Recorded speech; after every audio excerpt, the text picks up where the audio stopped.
Does Elsa manage to get help from a surgeon?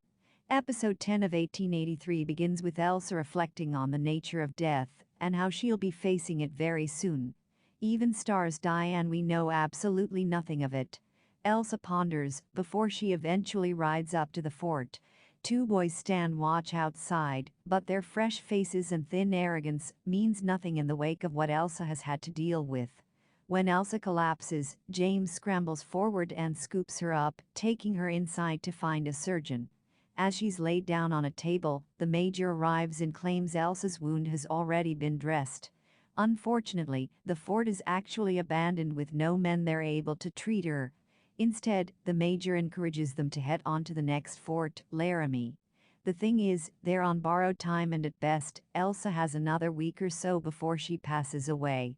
The group make a decision, and James decides to keep heading north instead, deciding to keep going until Elsa dies. Do the caravan make it to Oregon? However, this means Shay and the others will need to go a different way and eventually press on to Oregon in the spring. Half the caravan decide to leave and make it on their own, while Joseph and Rissa want to follow Shay. Wade also leaves the group, riding out into the wild. The remaining rabble of riders find themselves in a predicament. With Elsa slowly deteriorating, drawing a fever that night, Joseph's leg is looking pretty bad too. In fact, it's so bad that Thomas realizes they need to cut it off. So that night, the guys get Joseph blind drunk so he passes out, enough so they can cut his leg clean off. It's a sickening, shocking moment, and in fact, the pain is so great that Joseph regains consciousness, only to lose it again moments later from the pain. Elsa wakes up soon after the deed is done. Her fever has broken, and she seems to be doing a bit better as well. Despite being knocked out for 3 days, she seems to be on the mend, which baffles James as he jokes that she pays about as much attention to the laws of nature as she does to his rules. Of course, this is all to help ease her passing, which we know is coming. Do the Native Americans help Elsa? Elsa's condition soon does deteriorate just as foreseen.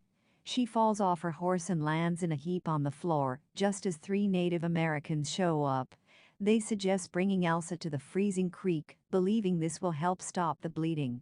After, a shivering Elsa is brought before the other natives, who chant and sing for her. James speaks to the chief, who offers a suggestion for where James can lay down his roots. He speaks of a special area, just south of the river, a little paradise they can call their own. What does the chief promise James? In 7 generations' time, though, the chief promises to come back and take the land for himself. James agrees to the terms, as he finds out the trip will take around a week to get there. Unfortunately, Elsa doesn't have that long left, and she knows it. As James heads back to see her, as she's huddled up at a campfire, she sobs that she's dying.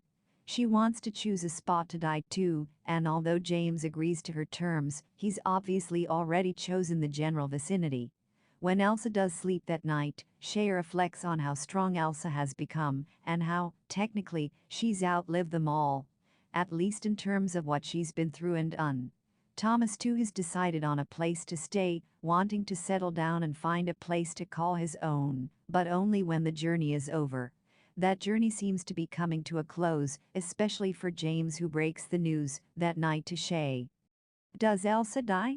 James gives Shay the unenviable task of telling Margaret that they're going to press on to this paradise, intending to lay Elsa down to rest. James wants to ride on with her, but in order to do that, it means Margaret will need to say goodbye to Elsa now. They ride out in the morning, meaning there's not a lot of time left. That night, Joseph awakens and finds Rissa beside him, dead. This journey has taken its toll on them all, and the ride to Oregon seems like a million miles away now. As night turns to day, and Joseph mourns the loss of his wife, Elsa says her goodbyes, with Shay promising to be right behind them. James and Elsa ride on, eventually finding their patch of paradise.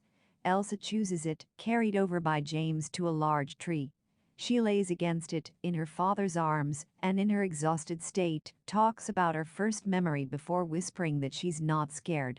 This, of course, is in reference to death, and it's the last thing she ever says, as she fades from this world.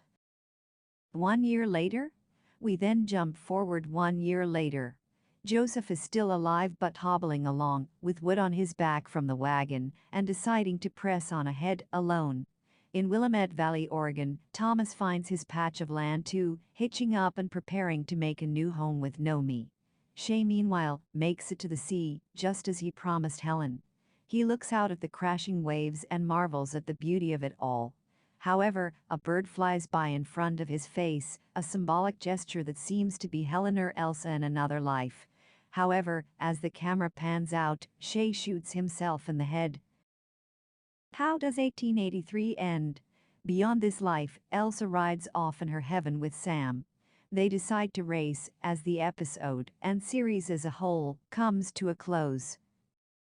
1883 bows out its first season with a really solid finale, one that closes out its trip to Oregon with a somber and bittersweet ending to this ride. Joseph goes it alone, Shay meets his journey's end, while Thomas sets up his patch of land with Nomi, just as he promised. Meanwhile, there's James and his family, who find their patch off land and prepare for the next step of their journey. Given a good year has passed now, it seems 1883 is going to be closer to 1884 now, and it'll be interesting to see what new developments that brings for our characters next season. For now though, 1883 has been a really enthralling watch, and despite a slight blip toward the end of the season, there's a solid amount of work done to round out all of these characters and give a good send-off. Simultaneously though, this show sets things up nicely for a second season.